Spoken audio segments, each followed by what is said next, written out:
Welcome to the Croner Taxwise webinar programme. Do remember that all these webinars are CPD accredited, and do go to our website and download the notes.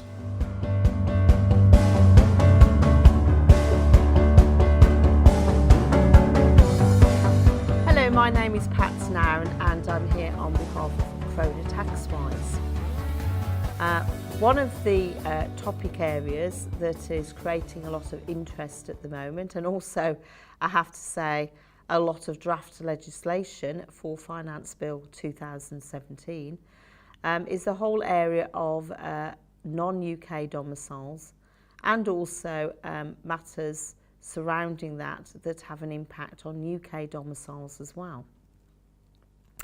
Now, I think with this subject, it's probably best to start at the beginning to make sure we're clear about what the current position is before moving to looking at the proposed changes which are due to come in from April 2017. So currently, an individual who is a UK domicile is chargeable on their worldwide assets to inheritance tax.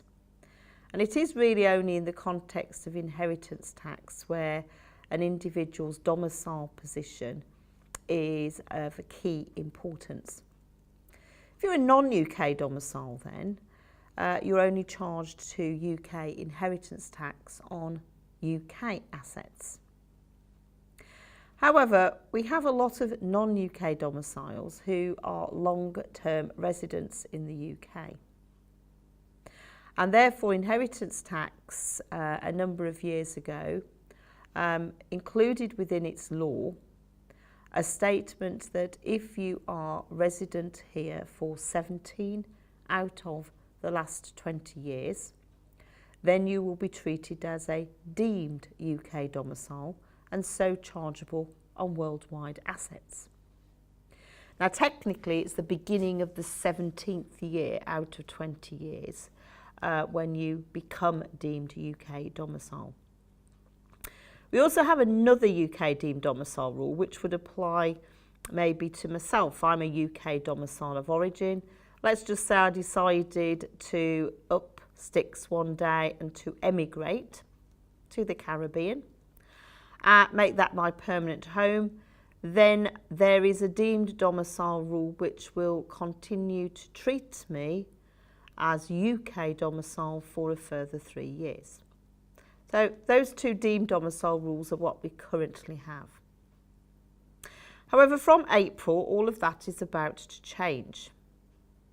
First of all, in relation to longer term residents who are non-UK domicile in the UK, they will become deemed domicile 1 year earlier.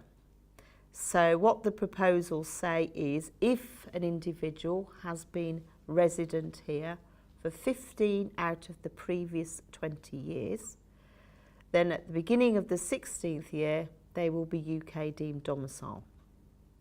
Now that doesn't sound too revolutionary to bring it forward by 1 year, but it is. It is because now the UK deemed domicile rule will not just apply for inheritance tax purposes, but also for income tax and capital gains. So from an income tax perspective, that is worldwide arising income, and for capital gains tax, worldwide arising gains. Leaving income tax and capital gains tax to one side for the moment and continuing with the inheritance tax side of things, one of the concerns for non-UK domiciles might well be whether excluded property now comes or potentially comes into charge. What is excluded property? Well, this is where a non-UK domicile has placed overseas assets into a trust. So being overseas assets, they would be excluded property from inheritance tax. If the individual then becomes deemed, or even in some case actual UK domicile, those overseas asset trusts still remain as excluded property. And that will continue to be the case up to a point. So additions to those trusts will effectively invoke some scope within IHT.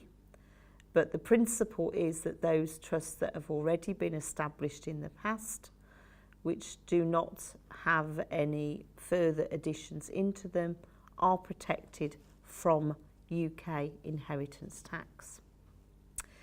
But that is for somebody who is an original non-UK domicile. Great care will be needed with UK domiciles, both those who have done planning in the past and those who intend to do planning in the future. Let's just say, for example, that I decided and went ahead with my plans to emigrate and make the Caribbean my permanent home. And once I'd acquired non-UK domicile status, I decided to form a trust and place all my assets, which I'd moved overseas, into that trust. So at that point, as a non-UK domicile, setting up a trust with overseas assets, they would be excluded property. What happens though if I return to the UK? Well, under the new proposals, an individual who was originally a domicile of origin in the UK and where they were also born in the UK will, on returning to the UK, automatically assume UK residence. They'll be charged on UK income arising, gains arising worldwide, and within a short grace period also will be within the scope of worldwide assets for IHT. And this special category, referred to as a formerly domiciled resident, will mean effectively that the planning, the excluded property trust, that planning will effectively unravel. So we've got quite a different position for UK domiciles becoming non-UK domiciles and then reverting back, because they will be treated as UK deemed domicile as soon as they come back and resume residence. It's quite different, obviously, to those who have been non-UK domicile from the start. Another aspect of the changes, of which there are, there's a lot of consequential effects or changes that might occur as a result. Just to briefly mention one, if we're going to charge deemed domiciles from next year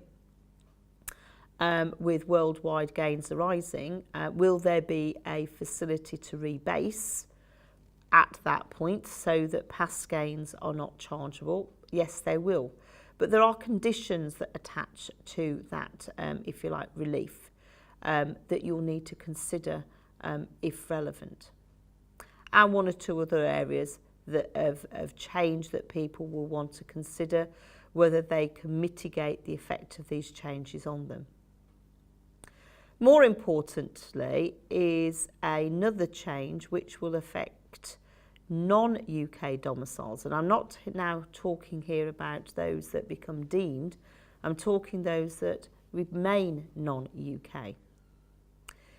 You see, land and buildings being in the UK being UK situated assets should always be within the charge to UK inheritance tax, whether you're a UK domicile or not.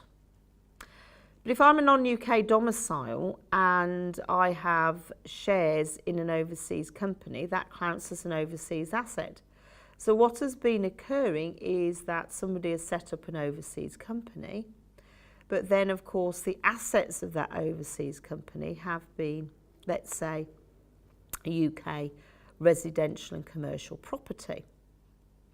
And because the value is reflected in the shares, so I am treated as holding overseas shares, then of course that means that that UK property is not being charged to inheritance tax. So the change that will occur next year is once again to target residential property only.